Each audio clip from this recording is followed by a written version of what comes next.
মাননীয় প্রধান উপদেষ্টা আমাদেরকে আমন্ত্রণ জানিয়েছিলেন তার সাথে সাক্ষাৎ করার জন্যে। আমরা ইতিমধ্যে নামগুলো ঘোষণা করেছি, আমরা 4 জন এসেছিলাম। তবে আমাদেরকে আলোচনার বিষয়বস্তু আগে জানানো হয়নি। বর্তমান রাজনৈতিক প্রেক্ষাপটে আমরা যা আন্দাজ করতে পেরেছিলাম তার উপরে ভিত্তি করে আমরা একটা লিখিত বক্তব্য নিয়ে এসেছি এবং সেই লিখিত বক্তব্যটি আমরা মাননীয় প্রধান উপদেষ্টার সমীপে পেশ করেছি এবং সেই ভিত্তিতে আমরা আলোচনা করেছি। তার একটি সারাংশ আমি আপনাদের সামনে তুলে ধরতে চাই। বাংলাদেশে গণতন্ত্র উত্তরণের লক্ষ্যে বিএনপি প্রথম থেকেই একটি সুস্পষ্ট জাতীয় নির্বাচনী রোডম্যাপ দাবি করে আসছে। আপনারা জানেন যে আমরা এটা প্রকাশ্যভাবে দাবি করে আসছি।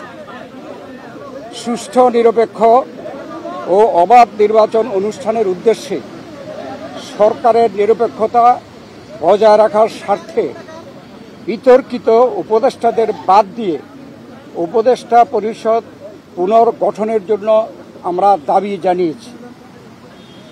বিএনপির প্রতিটি নেতা কর্মী ব্যক্তিগতভাবে, রাজনৈতিকভাবে, পারিবারিকভাবে সবচেয়ে বেশি ক্ষতিগ্রস্ত হয়েছে আওয়ামী লীগের আমলে এবং সেই জন্য আওয়ামী লীগের বিচার সবচাইতে বেশি দাবি করে বিএনপি।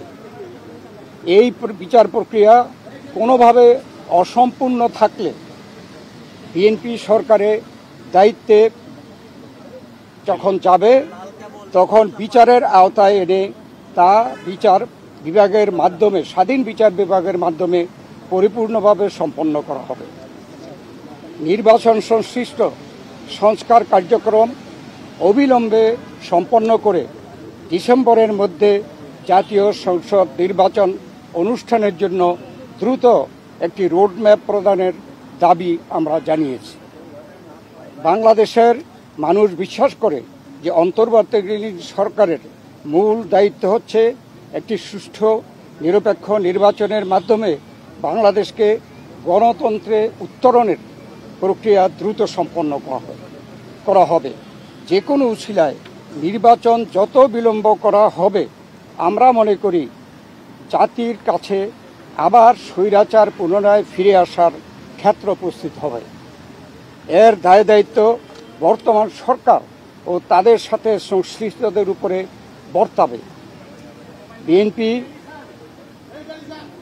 সম্প্রতি যে নানা ধরনের গুজব আছে, সেই প্রেক্ষিতে আমরা বিএনপির পক্ষ থেকে বলেছি, বিএনপি কখনই প্রধান উপদেষ্টার পদত্যাগ চায়নি, বরঞ্চ প্রথম দিন থেকেই এই সরকারকে সর্বাত্মক সহযোগিতা করে আসছে। আমাদের যে আলোচনা তার এই সারাংশ ছিল এতটুকু। আপনাদের সকলকে ধন্যবাদ।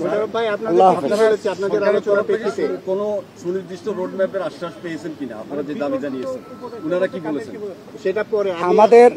আমাদের যে আলোচনার মধ্যে আসছে সংস্কার, বিচার এবং নির্বাচন মূল। আমরা বলেছি একটার সাথে আরেকটার কোনো সম্পর্ক নাই, কেননা সংস্কার চলমান বিষয়, এটা চলতে থাকবে। আমরা আশা করেছি এই সরকার সকলের সাথে ঐক্যমতের ভিত্তিতে একটা সংস্কার প্রস্তাব দেবে, সেটা চলমান থাকবে। এবং আমরা যদি ভবিষ্যতে জনগণ আমাদেরকে ক্ষমতায় বসায়, আমরা সেই সংস্কার চলমানভাবে আমরা সংস্কার বাস্তবায়নের আমরা প্রচেষ্টা নেব। আর মামলাগুলোর ব্যাপারে বাংলাদেশ জাতীয়তাবাদী দলের আমাদের দেশনেত্রী বেগম খালেদা জিয়া, ভারপ্রাপ্ত চেয়ারম্যান তারেক রহমান থেকে শুরু করে আমরা এবং সেই তৃণমূল পর্যন্ত আমাদের নেতা কর্মীরা সবচেয়ে বিক্ষুব্ধ। আমরা এই স্বৈরাচারী ফ্যাসিস্ট সরকারের কর্তা ব্যক্তিদের এবং যারা দায়ী তাদের বিচার চাই। অতএব আমরা তো বিচারের পক্ষে, তবে বিচার ব্যবস্থা যে স্বাধীন চাই, আমরা স্বাধীন বিচার ব্যবস্থা এই বিচার সম্পন্ন করবে। এটাও কোনো দিন তারিখ ঠিক করে দেওয়া সম্ভব না, বিচারের আওতায় আনা হবে। এবং আমরা বলেছি যে যেগুলো সম্পন্ন না হবে সেগুলো যদি বিএনপি ক্ষমতায় যায় তাহলে বিচারের আওতায় এনে স্বাধীন বিচার ব্যবস্থার মাধ্যমে এই বিচার সম্পন্ন করা হবে।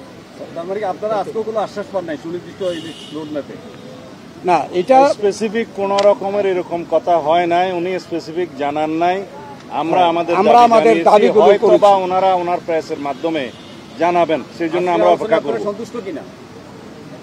আমরা এখনো প্রতিক্রিয়া জানানোর দরকার নেই, ওনার প্রেস সেকশন কি বলে তারপরে আমরা প্রতিক্রিয়া দেব। কতটুকু হয়েছে আপনারা ওনার প্রেসকে আগে কথা বলতে বলবে তারপরে। আমি একটু বলি, এখন আমি একটু বলি মূলত সংস্কার এবং বিচার, নির্বাচন, এই তিনটার উপর আলোচনা হয়েছে এবং সংস্কারের ব্যাপারে আমরা এটা পরিষ্কার এবং ওনারা একমত হয়েছে। সংস্কার যেখানে ঐক্যমতের ভিত্তিতে হওয়ার কথা তার ভিত্তিতে সংস্কার কাজ সম্পন্ন হবে এবং সেই কাজ অতি সহসা সম্পন্ন করা সম্ভব, এখানে কোনো দ্বিমত পোষণ করেন নাই।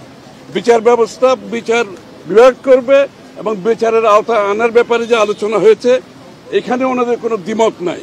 সুতরাং ডিসেম্বরের আগেও নির্বাচন করা সম্ভব, এই আলোচনা হয়েছে এখানে। তিনটি বিষয় শোনেন, পদত্যাগের ব্যাপারে আমরা লিখিত বক্তব্যে জানিয়েছি, আগেও জানিয়েছি। নিরাপত্তা উপদেষ্টা এবং আর দুইজন ছাত্র উপদেষ্টা যাদের কারণে এই সরকারের নিরপেক্ষতা ক্ষুণ্ণ হচ্ছে তাদেরকে বাদ দেওয়ার জন্য আমরা আজকেও লিখিত বক্তব্য আমরা দিয়েছি, ওকেও বলেছি। সেই আশ্বাস ওনারা দেখবেন, আমরা আমাদের বক্তব্য দিয়েছি। Thank you, thank you. যে তিনটি বিষয় নিয়ে আমরা কথা বলেছি আপনারা শুনেছেন, সংস্কার, বিচার এবং নির্বাচন। আমরা স্পষ্ট ভাষায় বলেছি যে দে আর মিউচুয়ালি এক্সক্লুসিভ, একটার সঙ্গে আরেকটার কোনো সম্পর্ক নেই এবং যদি দ্রুত নির্বাচন দেওয়া হয়, আমরা স্পষ্ট ভাষায় বলেছি আজকে বাংলাদেশে যে নৈরাজ্য হচ্ছে, যে আইন শৃঙ্খলা পরিস্থিতির অবনতি হচ্ছে, এক অ্যানাউন্সমেন্টের ফলশ্রুতিতে বাংলাদেশের শান্তি, শৃঙ্খলা এবং গণতন্ত্র ফিরে আসবে। ধন্যবাদ সবাইকে, ধন্যবাদ। Thank you.